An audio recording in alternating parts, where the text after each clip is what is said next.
Case রয়েছে, তার এখন জানুয়ারি মাসে হিয়ারিং হবে, কিন্তু শোনা যাচ্ছে তাকে আরও একটা কেস দেওয়া, যে আইনজীবী মারা গেছিলেন সেটাতেও তার নাম জড়িত করা হয়েছে, আরও একটা কেস তার বিরুদ্ধে করা হয়েছে। দেখুন, স্বামী চিন্ময়ানন্দ কৃষ্ণদাসের বিরুদ্ধে পরিকল্পিতভাবে বাংলাদেশ সরকার ষড়যন্ত্র করেছে।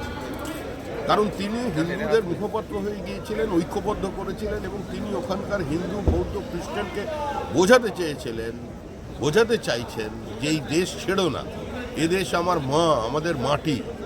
আমরা যদি দেশ ছেড়ে ভারতবর্ষে চলে যাই তাহলে ভারতবর্ষের আর্থসামাজিক ব্যবস্থার উপর শুধু চাপ তৈরি করব সেটাই নয়, আমরা 4007 কিলোমিটারের এই বাংলাদেশের সঙ্গে আমাদের অবৈজ্ঞানিক পোরাস বর্ডারটাকে কিছু শত্রু দেশের হাতে তুলে দেবো।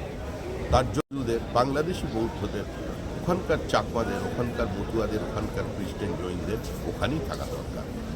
দাদা, একটা অন্য কোশ্চেন, যা পরিস্থিতি সেটাতে প্রথম বিক্রম মিস্ত্রি সেখানে গেছেন, অগস্ট বা জুলাই বিপ্লব যখন তাদের হয়েছিল, যেটা তারা বলছেন, আপনার কি মনে হচ্ছে এই যে সফর রয়েছে বিদেশ সচিবের, এরপরে কিছুটা পরিস্থিতি নিয়ন্ত্রণে আসবে, আক্রমণ যে হিন্দুদের ওপর সেটা কমবে?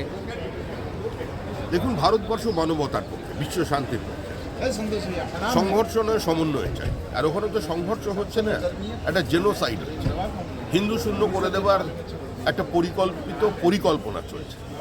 ভারতের বহু প্রাচীন নিদর্শন ওখানে আছে যেগুলোকে ধ্বংস করে দেওয়া হচ্ছে। তো মানব সভ্যতার স্বার্থে, ভবিষ্যৎ পৃথিবীর স্বার্থে এর থেকে বেরিয়ে আসা উচিত। আর আমরা সবসময় আশাবাদী যে এই সফল হোক, তাদের শুভ বুদ্ধির উদয় হোক, সারা দেশের মানুষ, সারা রাজ্যের মানুষ এটাই চাই।